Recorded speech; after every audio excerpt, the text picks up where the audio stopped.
में 2022 के संग्राम के लिए जोड़ तोड़ का गणित बनने लगा है और उसकी झलक जितिन प्रसाद के बीजेपी ज्वाइन करने से सामने आने लगी है। वहीं अनलॉक यूपी में कैसे पटरी पर आ रही है जिंदगी, और वहीं मेरठ में एक दो नहीं बल्कि 70 परिवारों को है मदद की दरकार।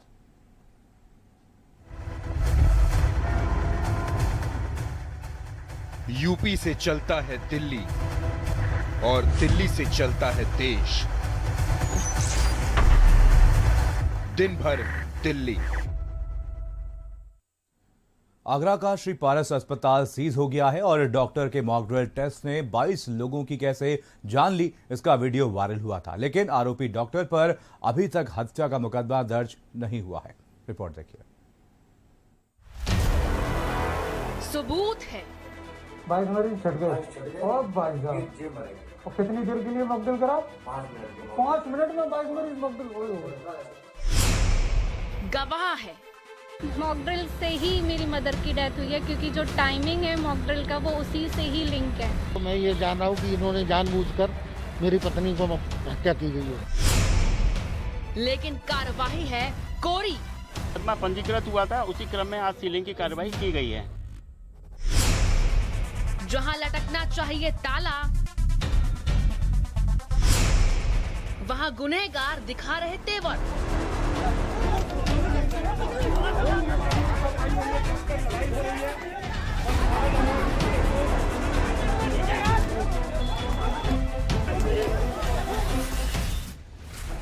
जिस आगरा मॉडल की WHO ने तारीफ की, उस आगरा में अंधेर गर्दी है, भीषण अंधेर गर्दी है।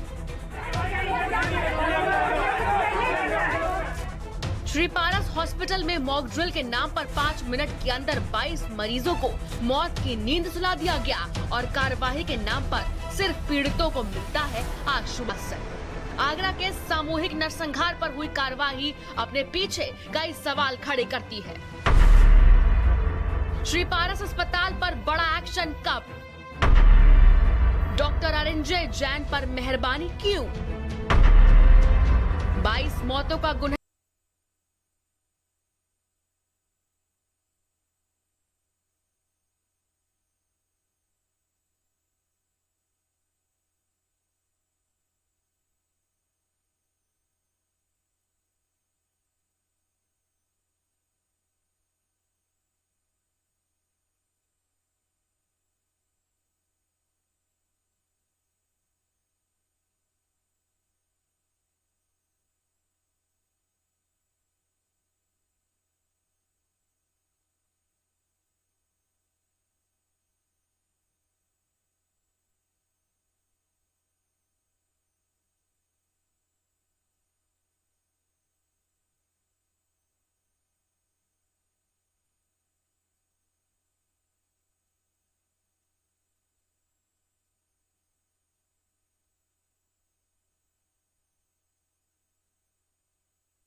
क्यों? 22 मौतों का गुनाह। एक तरफ पारस अस्पताल पर कार्रवाई के नाम पर खाना पूर्ति हो रही है, तो वहीं अस्पताल में अपनों को खो चुके लोग भी अब सामने आ रहे हैं और अपना दर्द बता रहे हैं। उस मॉक ड्रिल से ही मेरी मदर की डेथ हुई है, क्योंकि जो टाइमिंग है मॉक ड्रिल का वो उसी से ही लिंक है। 10 बजे तक जब मेरी मदर अच्छे थी, फिर उसके बाद से उन्होंने कैसा क्या हुआ जो शाम तक एक्सपायर हो गई, जैसा कि अस्पताल वालों ने हमें शाम तक मैसेज दिया। जब हम अंतिम संस्कार के लिए मेरे भाई मेरे परिवारजन लेके गए शमशान घाट, तो वहाँ उनका शरीर देखा तो नीला पड़ा हुआ था, जैसा कि पेपर में डॉक्यूमेंट में लिख के दिया है कि कार्डिक अरेस्ट हुआ है। अब कारण तो जो उन्होंने लिख के दिया हम तो वही मान रहे थे, लेकिन जब ये पेपर में निकला है तो मैं ये जान रहा हूँ कि इन्होंने जानबूझकर मेरी पत्नी को हत्या की गई है।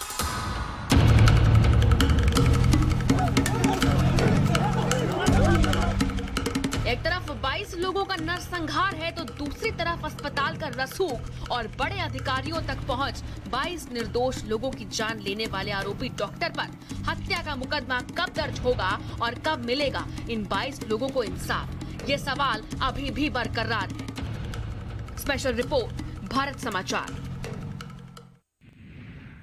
और वहीं उत्तर प्रदेश की सियासत में कांग्रेस के बड़े ब्राह्मण चेहरे के रूप में अपनी पहचान स्थापित करने वाले जितिन प्रसाद को पीयूष गोयल ने बीजेपी की सदस्यता दिलाई है।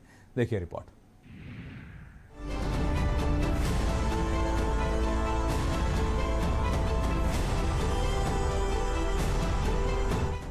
ज्योतिरादित्य सिंधिया के बाद कांग्रेस सांसद राहुल गांधी की टीम से एक और बेहद अहम विकेट गिरा है। कांग्रेस नेता और पूर्व केंद्रीय मंत्री जितिन प्रसाद आज भारतीय जनता पार्टी में शामिल हो गए हैं। केंद्रीय मंत्री पीयूष गोयल ने जितिन प्रसाद को पार्टी में शामिल करवाया। उत्तर प्रदेश चुनाव से पहले ये बड़ा सियासी उलटफेर है। राहुल के करीबी नेताओं में जितिन का नाम। दिल्ली विश्वविद्यालय से बीकॉम किया, उन्होंने एमबीए भी किया। 2001 में भारतीय युवा कांग्रेस में सचिव बने। 2004 का लोकसभा चुनाव शाहजहांपुर से जीता। 2008 में जितिन केंद्रीय राज्य इस्पात मंत्री बने। 2009 में धौरहरा सीट से जीते। 2009 से 2011 तक सड़क परिवहन और राजमार्ग मंत्री रहे। 2011 से 2012 में पेट्रोलियम मंत्रालय की जिम्मेदारी संभाली। जितिन प्रसाद के पिता जितेंद्र प्रसाद हैं। जितेंद्र प्रसाद कांग्रेस के पुराने नेता रहे हैं। जितिन प्रसाद को बीजेपी में शामिल कराने के बाद केंद्रीय मंत्री पीयूष गोयल ने कहा कि यूपी की राजनीति में जितिन प्रसाद की भूमिका अहम होने वाली है।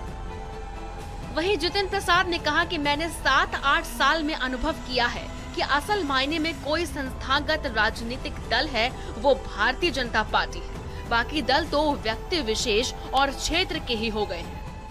उत्तर प्रदेश की राजनीति में जिनका बहुत बड़ी भूमिका आगे मैं देख पा रहा हूं, ऐसे श्री जितिन प्रसाद जी हम सबको आज हमारी पार्टी के साथ प्रधानमंत्री नरेंद्र मोदी जी के नेतृत्व के साथ श्री जेपी नड्डा जी की अध्यक्षता में भारतीय जनता पार्टी में जुड़ रहे हैं। मैं इनका तहे दिल से स्वागत करता हूं और मुझे विश्वास है कि इनके आगमन से पार्टी को भी बल मिलेगा और जितिन प्रसाद जी को देश सेवा समाज सेवा के लिए एक अच्छा मौका मिलेगा। अगर आज कोई इस देश में असली माने में कोई राजनीतिक दल है जो संस्थागत इंस्टीट्यूशनल दल है, वो भारतीय जनता पार्टी है।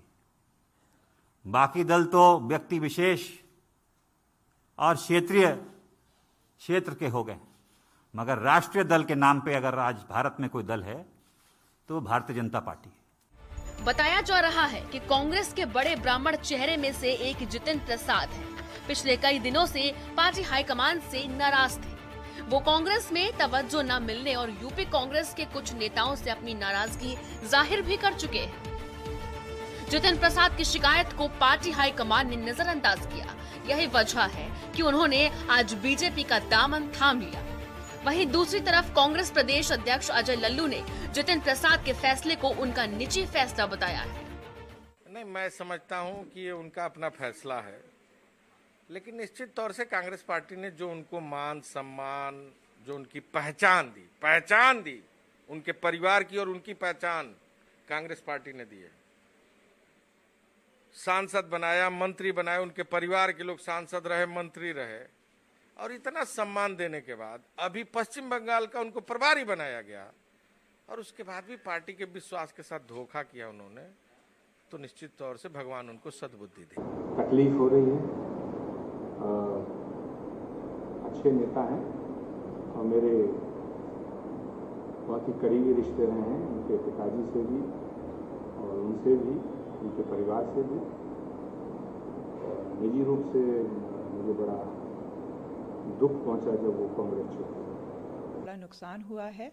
जो इतने वरिष्ठ और अच्छे नेता उन्होंने खोए हैं और कहीं ना कहीं पार्टी को इंट्रोस्पेक्ट करना चाहिए कि आखिर क्या ऐसा हो रहा है कि इतने बड़े बड़े नाम, इतने बड़े बड़े नेता, चाहे वो सिंधिया जी हों, अब जितिन भैया का जो पता चला है, क्यों ऐसे इतने वरिष्ठ नेता छोड़ के जा रहे हैं। यूथ लीडर्स हैं, इन्फ्लुएंशियल हैं ये नेता, तो कहीं ना कहीं ये बस एक परिवार की पार्टी बन के रह गई है। इन लोगों को इंट्रोस्पेक्ट करने की ज़रूरत है। इनको मंथन करना चाहिए, क्यों हमारे इतने अच्छे अच्छे नेता हमको छोड़ के जा रहे हैं।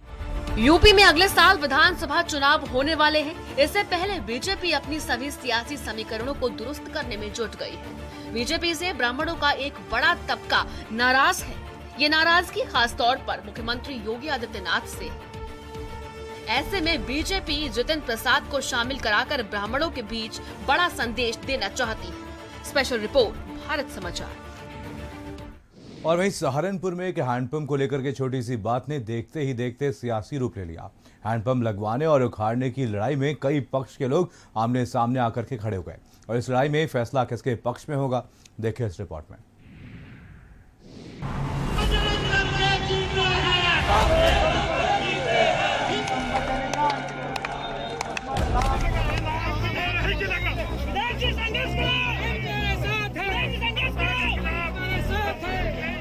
सहारनपुर के मनीहासन में एक सरकारी हैंडपंप को लेकर भारी विवाद छिड़ गया है। दरअसल इस हैंडपंप को खड़वाने के लिए कुछ लोगों ने उप जिलाधिकारी को प्रार्थना पत्र लिखा, जिसके बाद हैंडपंप को सड़क से हटा दिया गया। लेकिन बात यहाँ खत्म नहीं हुई।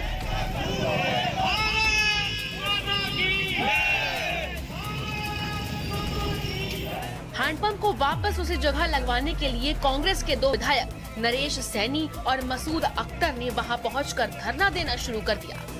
विधायकों के धरना देने के बाद हालांकि प्रशासन ने उन्हें हैंडपंप लगवाने का आश्वासन जरूर दे दिया, लेकिन ये बात बजरंग दल से हजम नहीं हुई और हैंडपंप न लगवाने की मांग करते हुए हनुमान चालीसा का पाठ करना शुरू कर दिया।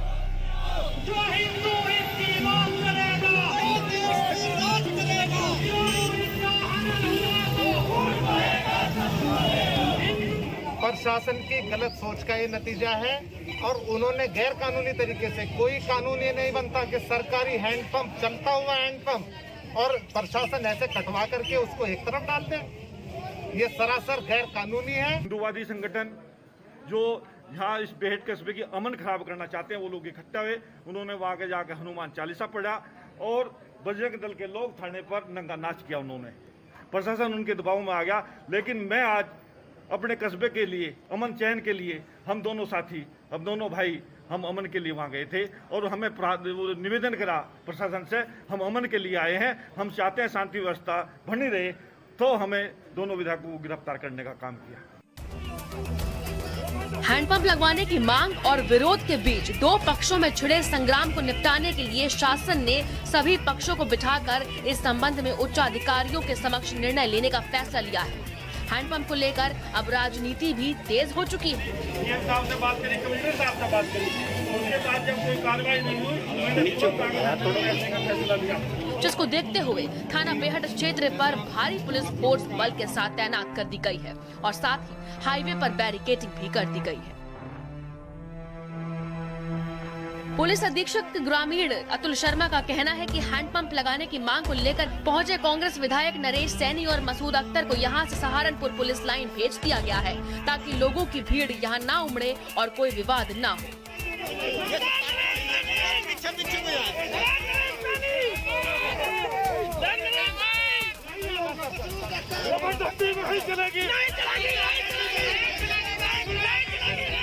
माननीय विधायक और सदर के माननीय विधायक और उनके कुछ समर्थक धरना प्रदर्शन के लिए उस पॉइंट पे जा रहे थे और सूचना मिलते ही बेहट पुलिस ने उनको गिरफ्तार किया है। व्यक्तिगत मुचलके पर रिहा किया गया है और पकड़ के संबंध में एडीएम प्रशासन और पुलिस अधीक्षक देहात द्वारा इसका वहाँ पे जांच पड़ताल की जा रही है। अब देखने वाली बात ये होगी कि मनीहारन मोहल्ले में हैंडपंप को लेकर छिड़े विवाद में क्या फैसला होगा। क्या हैंडपंप को वापस उसी जगह लगाया जाएगा या नहीं।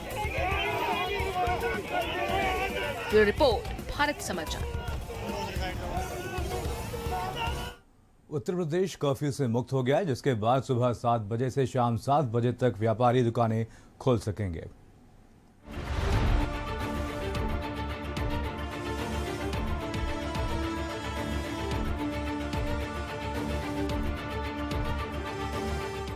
उत्तर प्रदेश कर्फ्यू से मुक्त हो गया है, जिसके बाद सुबह 7 बजे से शाम 7 बजे तक व्यापारी दुकान खोल सकेंगे। इसके साथ ही लखनऊ मेट्रो का भी संचालन शुरू हो गया है। कोविड प्रोटोकॉल का ध्यान रखते हुए कर्फ्यू को खोला गया है। लॉकडाउन हटाए जाने के बाद लखनऊ के बाजार गुलजार हो रहे हैं। लगभग 1.5 महीने के बाद राजधानी लखनऊ में एक बार फिर से कोरोना कर्फ्यू खत्म करने की जो प्रक्रिया है उसको शुरू किया गया। आपको बता दें, राजधानी लखनऊ में लगभग 1.5 महीने के बाद मार्केट को खुलने की सरकार की तरफ से इजाज़त मिली है, जिसके बाद आप देख सकते हैं हम इस समय मौजूद हैं नखास मार्केट में, जहाँ पर लगातार जिस तरह से कोरोना कर्फ्यू के चलते दुकानें बंद थीं वो आज एक बार फिर से खोली गई, जिसके चलते जो लोग हैं वो सड़कों पर निकले हैं और जो मार्केट है वो एक बार फिर से गुलजार दिखाई दे रही है।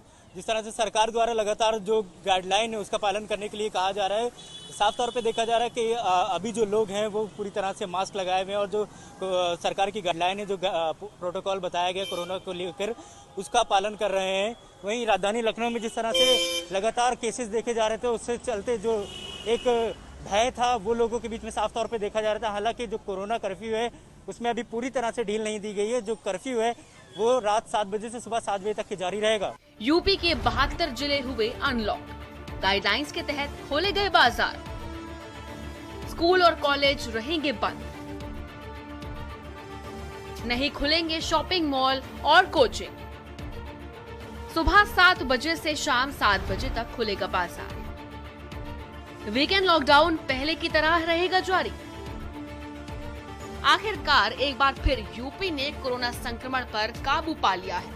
कहर बरपा चुकी दूसरी लहर का प्रकोप अब लगभग खत्म हो चुका है। किसी भी जिले में 600 से अधिक सक्रिय मामले नहीं हैं, जिसकी झलक प्रदेश में दिखने लगी है। बीते 24 घंटों में मेरठ में कोरोना के नए 18 केस आए हैं और एक व्यक्ति की मौत हुई है और जो एक्टिव केस हैं उसकी संख्या 552 रह गई है, यानी 600 से कम। और इसीलिए अब मेरठ को अनलॉक कर दिया गया है।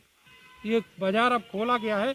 आप देखेंगे कि यहाँ पर जो ग्राहक हैं उनका आना भी शुरू हो चुका है और साथ में जैसे ही दुकान में एंट्री करते हैं वैसे ही यहाँ पर जो सैनिटाइज़र की बोतल है वो रखी हुई है। ये कहा गया है कि सब लोग मास्क लगाएं और मास्क लगाने के बाद ही जो दुकानदारी है वो करें। अच्छा सर, ये बताइए कि आज से बाज़ार खुला है बड़े लंबे अरसे के बाद, क्या इंस्ट्रक्शंस आपको दिए गए हैं? सर, एक तो सावधानी मेन है, सैनिटाइजिंग और गैप मतलब दूरी बनाए रखें और मास्क ज़रूर पहने। सर, आप क्या मानते हैं कि कितनी बड़ी चुनौती होगी?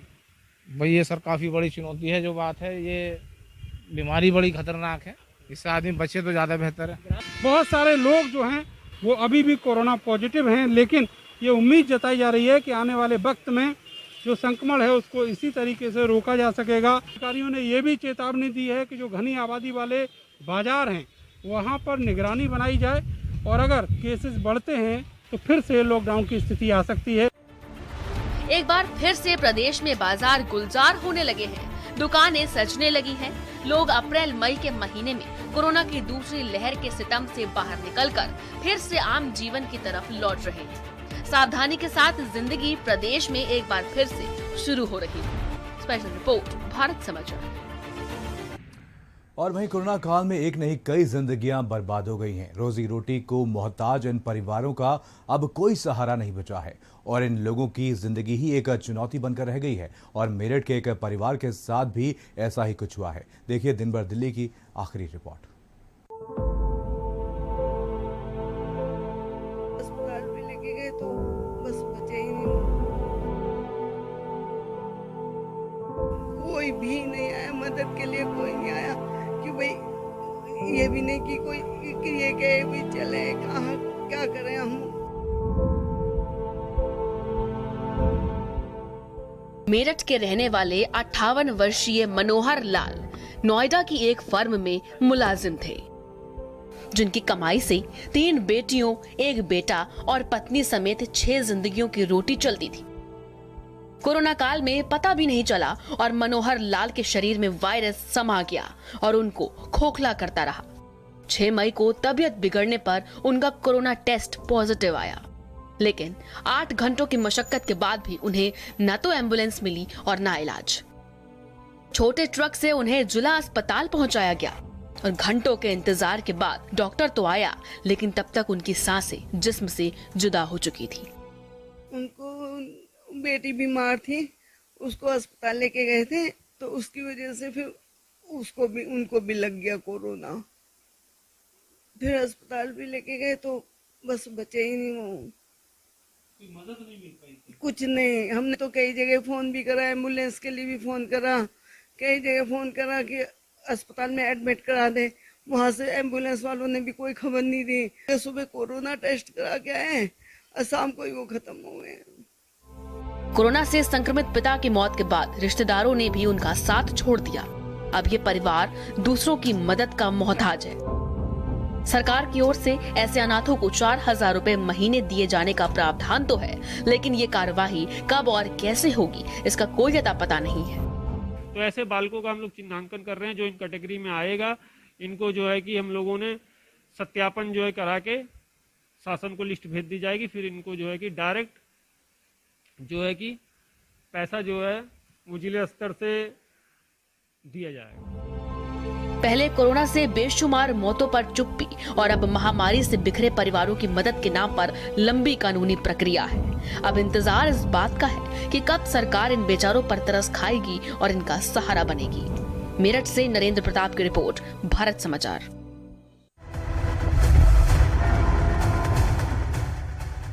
यूपी से चलता है दिल्ली और दिल्ली से चलता है देश।